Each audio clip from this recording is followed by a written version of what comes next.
executive overreach. It's fantastic. Yeah. Well, let me start with you, Scott. What do you think of the title of the? Yeah, I think it's. I don't know the answer. I mean, I think sexual orientation is a continuum, right? I mean, it's not. I think there are people that are born at different parts of the continuum. I think it's a combination of nature and nurture, right? So I don't think. So I don't think it's I don't think that's an exact answer. I mean, I think it's complex. I think for political reasons, people want to say it's.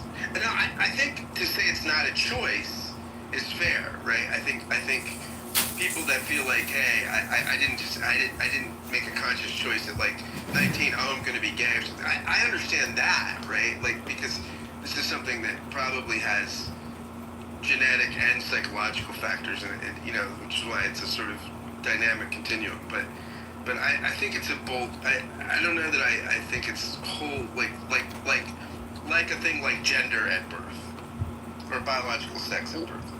Well, what do you think is the definition of gay? Because like I've thought about this, and half of my party. Well, I'm just wondering how you determine it. Like, if somebody has like a gay thought, does that make them gay, or is it the act that you participate in that makes you gay? And on one hand, I could think, well, we don't call somebody that has suicidal ideation. We don't say that they committed suicide. We don't say that somebody has a homicidal thought is a murderer.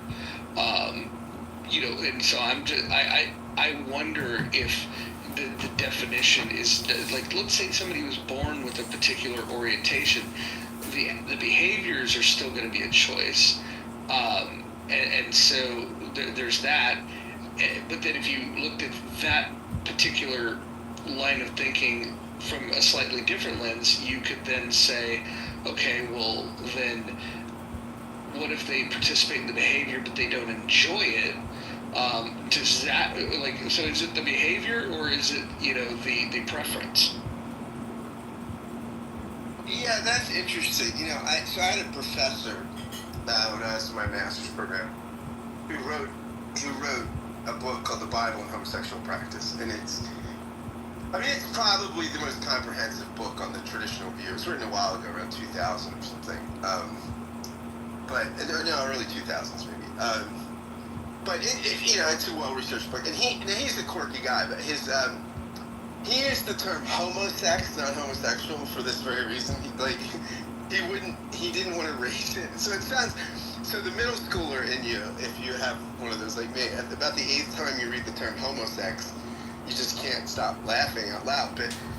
But he uses that for the very reason of the issues of what you're saying, like ontologizing homosexual practice, right? He doesn't want to say that homosexual practice makes for an ontological identity, right? And so, but I think for a lot of folks, I think in the gay community, that is the case, right? They do want to say that this is my identity, and so it's become an identity, right? And so I think.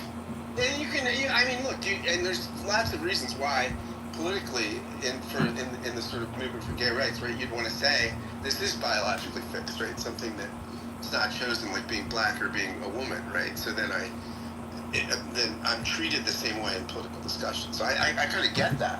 I just don't know that I don't know that means. I don't know that the fact that this doesn't feel like an arbitrary choice. Or even an identitarian choice, the way some of them we might consider. I don't know if that makes it at birth.